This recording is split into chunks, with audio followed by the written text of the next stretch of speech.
Hi everyone, my name is Jason Muller with the Adventure Science Center, and for today's live science, we are going to dissect a squid. Now, squid are a type of animal called cephalopods, which literally means head foot, because the arms and tentacles are attached to the squid's head. Uh, Squid are also have a lot in common with other cephalopods, such as octopi and cuttlefish, and all of these animals, along with having the traits with their arms and tentacles, also have the ability to use ink in self-defense. But we'll get to all of that. Right now I'm going to switch my camera over so that we can go ahead and see our squid for today's class. Right? Now that our camera is nicely showing it, let's get started. First thing that I'd like to point out are the fins on the squid. These fins allow the squid to be able to turn and maneuver through the water.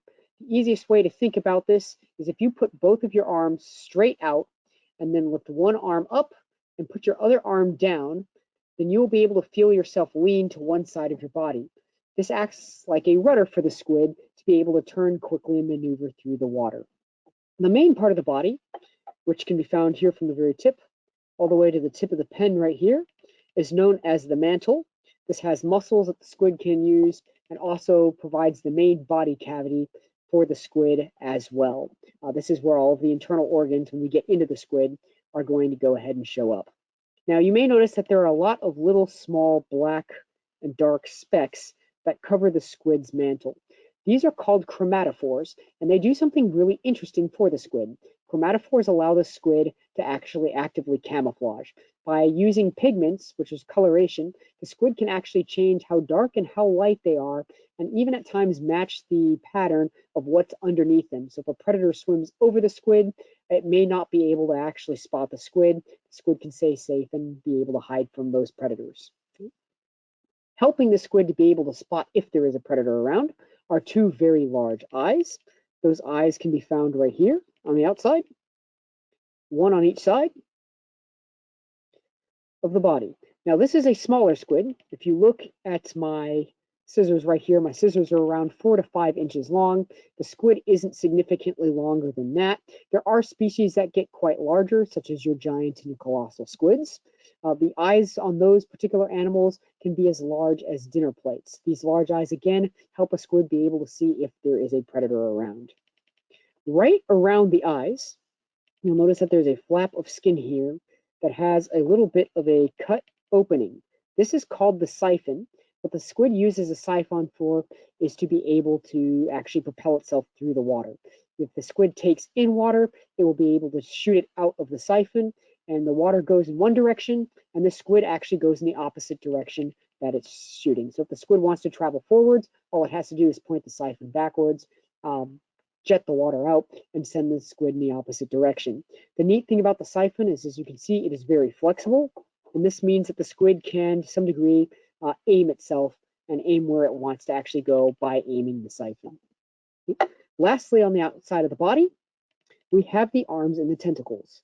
Now, all squid have two long tentacles, which I'm going to go ahead and pull out so that they're easier for us to see.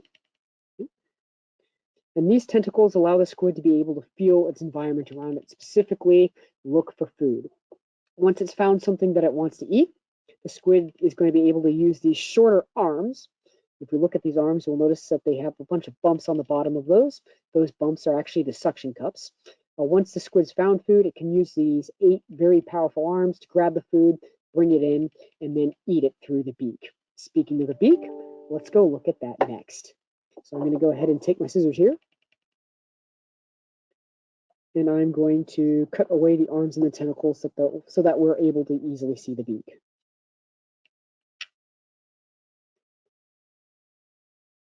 Let my camera focus. If you're looking right here, you'll notice that we've got a small circular lump right here. This lump right here is where the mouth is going to be. The dark spot right there in the middle is the beak that I was talking about. Squids, like birds, have beaks. These beaks, though, are made out of a material called chitin, which is very tough, strong material and allows the squid to go and break apart prey. We're going to go ahead and pull this out so that we can see it a little bit nicely and a little bit more easily.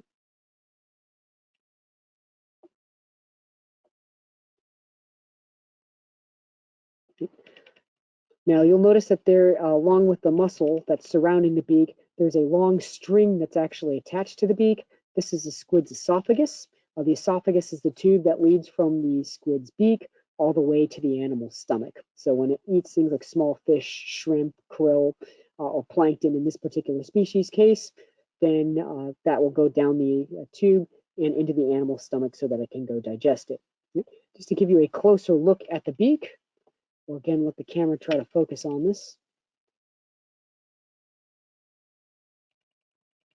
There it is. The beak is very sharp and hook-shaped, as mentioned before. It actually does look rather similar to some hooked birds' beaks. All right, let's go ahead and get into the animal now. I'm going to go ahead and flip the squid onto its back, right here.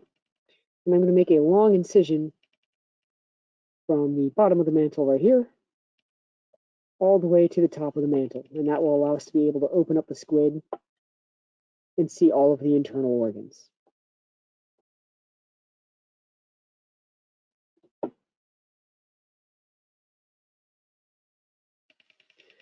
Now, the first question that we very commonly get is this squid a boy or a girl?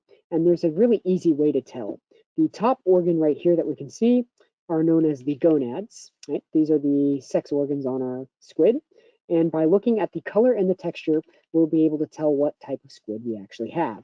Right? If it is a male squid, the gonads will be white in color and will be more solid. If it is a female squid, the gonads will usually be either yellow, a pale yellow, or a clear color. And if you're lucky, you can also see eggs.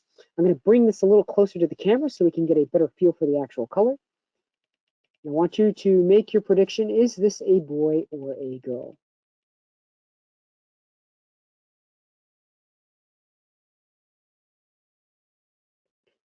Have your prediction? Since it is a white color and is more solid, this is definitely a male squid here that we have. Okay. A couple other organs to point out. Along here, we have a few tendrils, and these are on both sides of it. These are the squid's lungs. So this is what's going to be pulling oxygen out of the water for the squid to be able to breathe. At the very top, and this can be very, very tricky to spot, and we may not be able to see it with this individual, there is a small round organ right here. This is the squid's heart. Squid actually have 3 hearts. They have one on each side right here, and then one that I'm not going to be able to easily show with this particular individual squid. Next thing I'd like to do is look at the squid's gladius, also known as the pen. The interesting part about this is that while squids are invertebrates, they do have a hard structure in the body to actually give them shape. So we're going to go ahead and look at that now. What I'm going to do is just gently move this out of the way.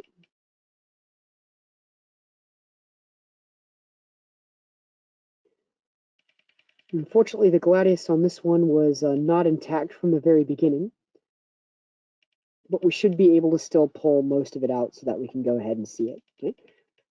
The gladius, also known as the pen, is given 2 different names, really for 2 different reasons. First, squid ink early on was actually used as a way of writing and placing things and thoughts down on paper. And so because of the almost feather-like shape that the pen has, it did get the name pen, as early pens were often literally feathers.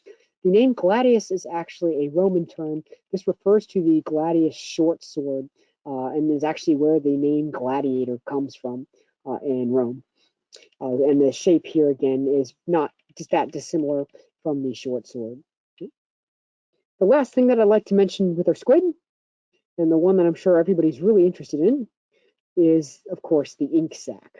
Now looking here at the squid, it might be a little tricky to spot, but I want you to see if you can find a small dark spot on the squid. This ink sac is right here. Okay? Squid use this for self-defense. If a predator comes and clearly spots them through the camouflage and goes to attack, what the squid can do is quickly jet out the ink. This will go ahead and color the water and will basically act almost like a smoke screen. where it darkens the water. The predator is physically not able to find the squid, and the squid can go ahead and slip off and make its escape. In addition to just acting like a smoke bomb and clouding the predator's vision, there is a bit of evidence that suggests that ink, when it gets into an animal like a shark's nasal passage, can also clog up the shark's ability to really easily smell the animal, which allows it to really go ahead and block not just one sense, but two. Ladies and gentlemen, thank you very much. I hope you enjoyed that. Stay safe until I see you again.